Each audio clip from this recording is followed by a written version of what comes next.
बिस्मिल्लाहिर्रहमानिर्रहीम। अस्सलाम वालेकुम students, welcome back to my channel all about maths with Sahar. आज की वीडियो क्लास 7 के लिए है। चैप्टर 12 है practical geometry and exercise 12 B है। क्वेश्चन हम इसका 5 स्टार्ट करते हैं और थर्ड पार्ट स्टार्ट करते हैं। ठीक है, find the remaining angles in the following parallelograms. हम जो भी पैरेललोग्राम्स गिवन है उनमें से जो भी रिमेनिंग एंगल्स हैं जो फाइंड करने वाले हैं, जो अननोन है वो हमने फाइंड करना है। ठीक है, अगर इसके रिमेनिंग पार्ट चाहिए ना 1 2 और जो है 3 4 क्वेश्चन चाहिए तो वो भी मैं डिस्क्रिप्शन में उनका लिंक ऐड कर दूंगी। सेपरेट वीडियो में मैं करवा चुकी हूँ, आप जाके वो भी देख सकते हैं। तो हम इसका थर्ड पार्ट स्टार्ट करते हैं। अब यहाँ पे आपको नज़र आ रहा होगा कि ये एक स्क्वायर की फॉर्म में है। ठीक है, स्क्वायर की फॉर्म में है और ये सारी साइड जो है वो आपस में इक्वल है। अब एक एक लाइन लगाने का ये मतलब है कि ये आपस में क्या है, कंकरेंट है, सेम है। ठीक है, और ये एक्स हमने फाइंड करना है और वाई फाइंड करना है। ठीक है, और हर एक एंगल पे, हर एक जो है वो कॉर्नर पे हमारे पास 90 का एंगल बनता है।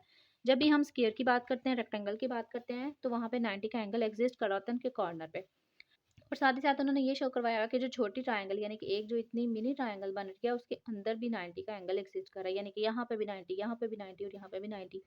क्योंकि ये हर साइड से इक्वल है इसलिए हमें कोई इश्यू नहीं है। अब आप क्या करेंगे, अगर हम छोटी ट्रायंगल ले लेते हैं, लेट करें यहाँ पे आपको 90 का एंगल नजर आ रहा है, लेकिन इन दो एंगल्स का हम क्या करेंगे। ठीक है, फिर हमें ये करना पड़ेगा कि कनकरेंट किसी एक ट्रायंगल को इसके साथ कनकरेंट करना पड़ेगा, फिर इसके साथ कनकरेंट करना पड़ेगा, और यहाँ पे एक्स और वाई की फॉर्म आके फिर हम सॉल्व करेंगे, यानी कि वो ज़रा लंबा प्रोसेस हो जाएगा। अब आप सिंपल क्या करें, छोटी ट्रायंगल ना लें।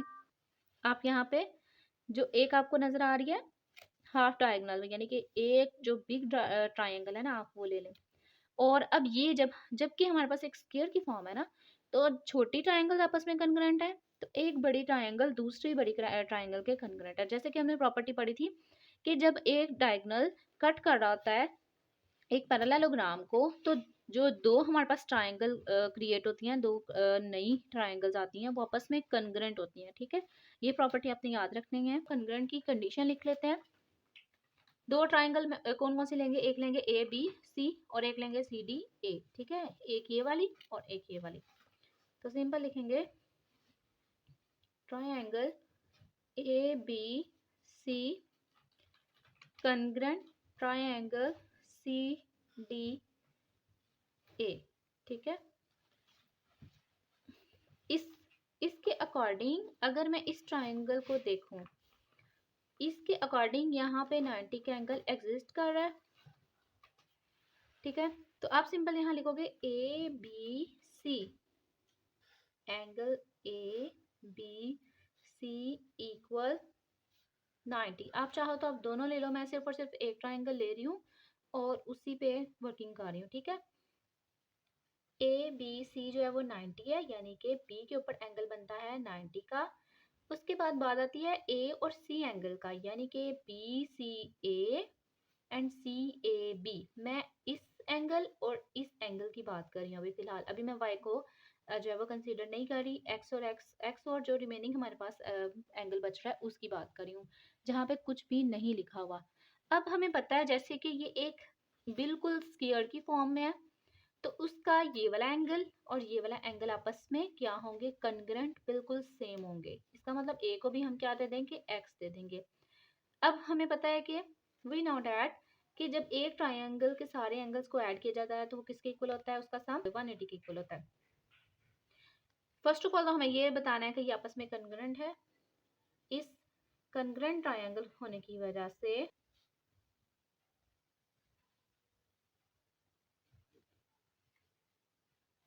As the triangles are congruent, triangle क्या बन गई, आइसोसेलिस ट्रायंगल। कॉन्ग्रुएंट होने की वजह से और ये स्क्वायर होने की वजह से ये जो ट्रायंगल है वो हो जाएगी आइसोसेलिस। ठीक है, as the triangle is isosceles.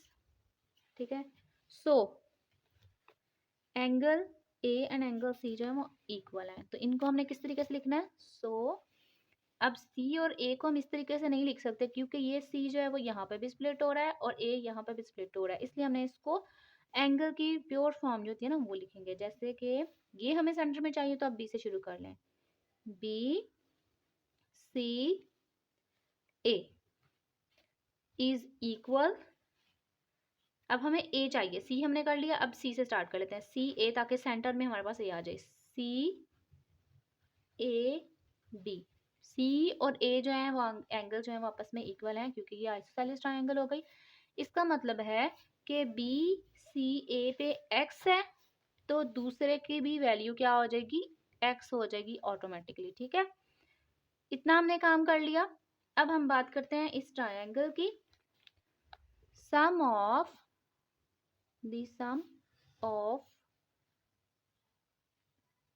Angles in a triangle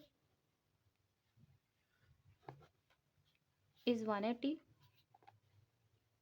तो हम क्या करेंगे, इन सब एंगल्स को ऐड कर देंगे।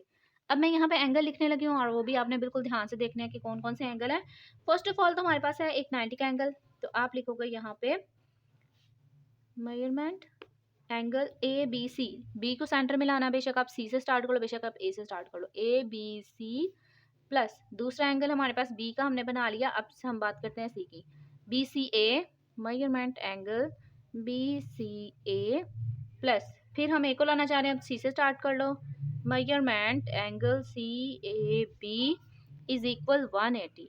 अब जो जो इनकी वैल्यूज हैं वो हम पुट कर लेते हैं।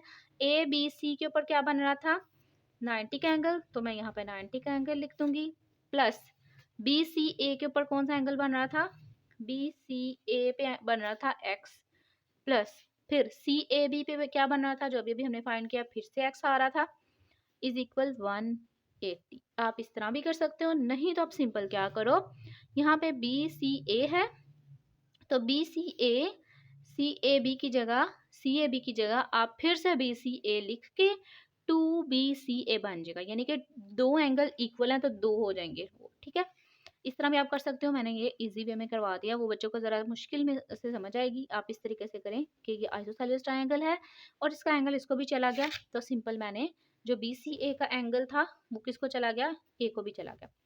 अब यहाँ पे हम इसको सॉल्व कर लेते हैं।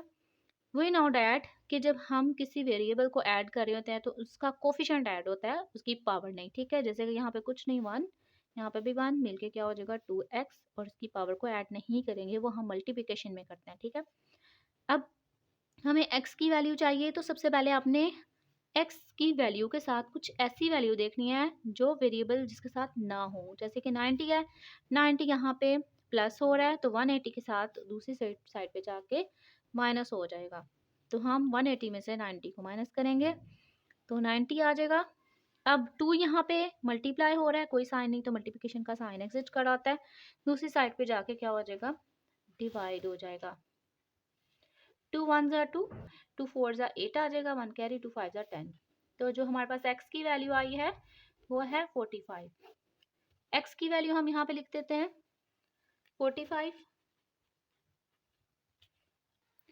अच्छा, तो यहाँ पे हमने x की वैल्यू फाइंड कर ली है। अब y की वैल्यू फाइंड करनी है, तो उसके लिए आपको ये देखना होगा कि x और y जो है ना वो आपस में अल्टरनेट एंगल्स हैं, तो अल्टरनेट एंगल्स भी आपस में इक्वल होते हैं। जैसे हमारे पास है ना BCA, इसी तरीके से है CAD, तो A और सेंटर में हमारे पास C और A आ रहा है ना, तो इसका मतलब A और C जो है वो आपस में इक्वल है। आप सिंपल ये लिखोगे कि angle x is equal y, और यहाँ पे आप सिंपल कंडीशन दोगे कि अल्टरनेट एंगल्स। ठीक है, ये इसकी कंडीशन है। x की वैल्यू हमारे पास क्या है 45 और y की वैल्यू भी क्या हो जाएगी 45, तो दोनों की हमने वैल्यू फाइंड कर ली है। अल्टरनेट एंगल भी आप लिख सकते हो या अल्टरनेटिव एंगल भी आप लिख सकते हो।